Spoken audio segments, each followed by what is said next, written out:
Day 3 and we are in Mojiko.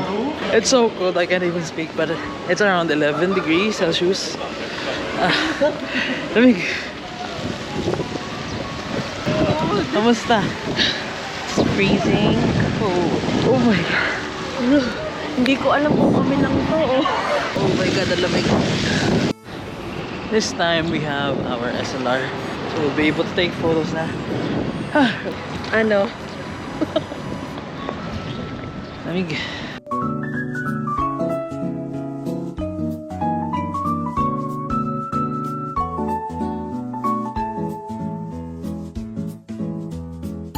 So this place is the northernmost port resort. Kaya kung titignan nyo na puro bodies of water yung nandito. And grabe, parang sobrang chill lang dito guys. Grabe. There's a lot of pop-up stores, mga food stalls, you know. Parang siyang weekend market yung vibe niya.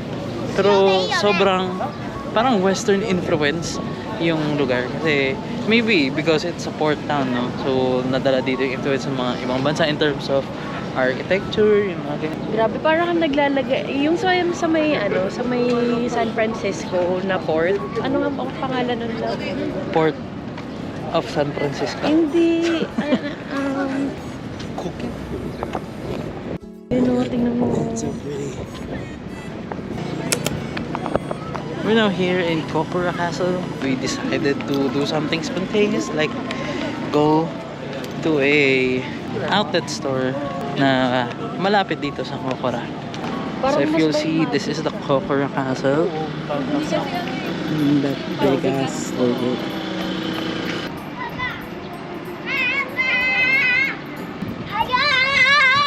Parang mas may ano talaga siya. Parang mas may soul siya kaysa sa Osaka kasi. At nagturusa na naman po. Napakalamig. We're here now in Nagasaki. Sobrang lamig. Kaya pasok muna tayo dito. Kain muna. Tara. Tingnan mo sila normal na. Oh. It's so cold in here. Pero nandito tayo sa Nagasaki and we're waiting for the bus. Papunta tayo ngayon sa Peace Park. Sobrang chill dito. Ganda.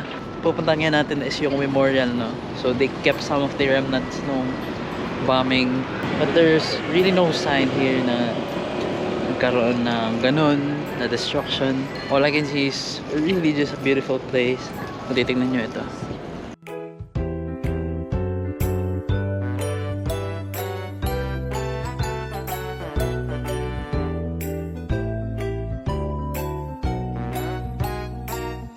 We've just arrived to Peace Park. And tatawid tayo pumunta doon. There's a lot of tulips here. Ganda.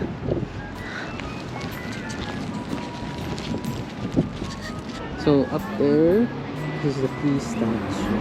Nakakita tayo doon. Pero hindi dito sa stairs. They have an escalator here. So doon tayo na.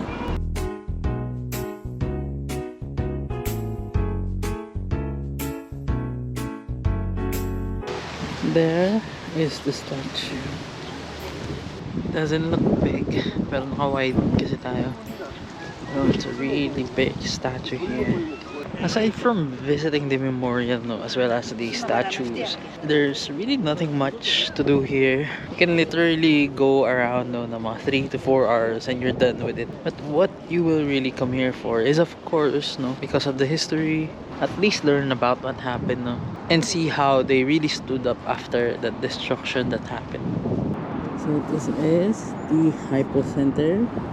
It is said that this is where the bomb dropped. It's just when you try to imagine it, no, it's really scary what happened here. Hi guys, so this is day 5 or 6, I've lost count, but we're on our way to Takachiho Gorge. It's in Miyazaki.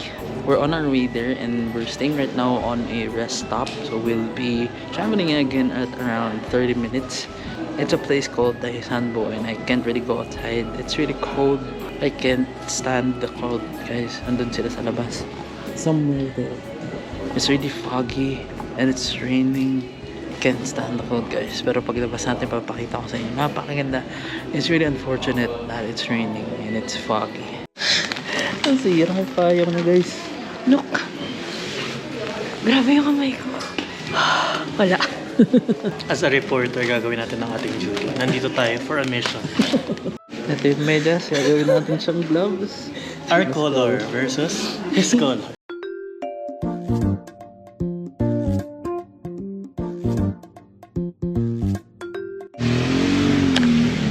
It's really unfortunate, guys. Ayun guys, kumikita na. Napakaganda ng view.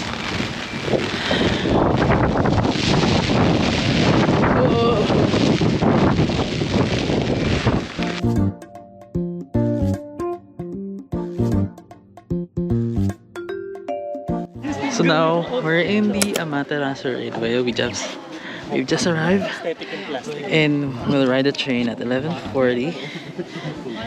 So ito yung train, kung makikita niyo. So cute. It's an open train.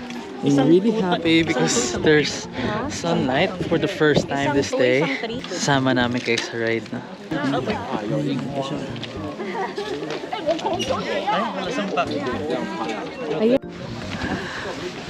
As you can see, it's open. Makasi. Thank you. Iyak ako. Yeah. Bye-bye.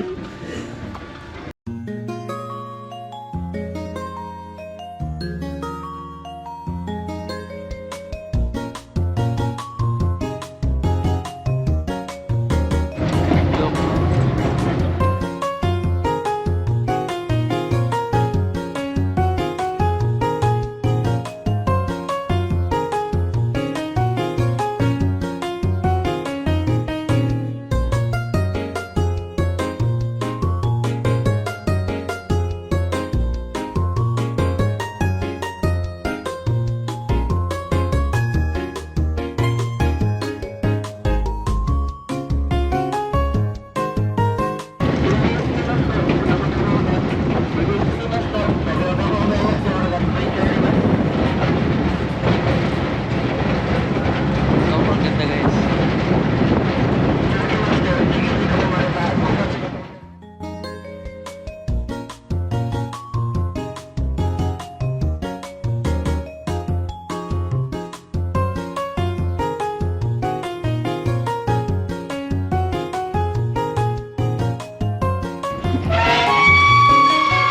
Ganito yung ano eh, pumiyok si Jennifer Maraville.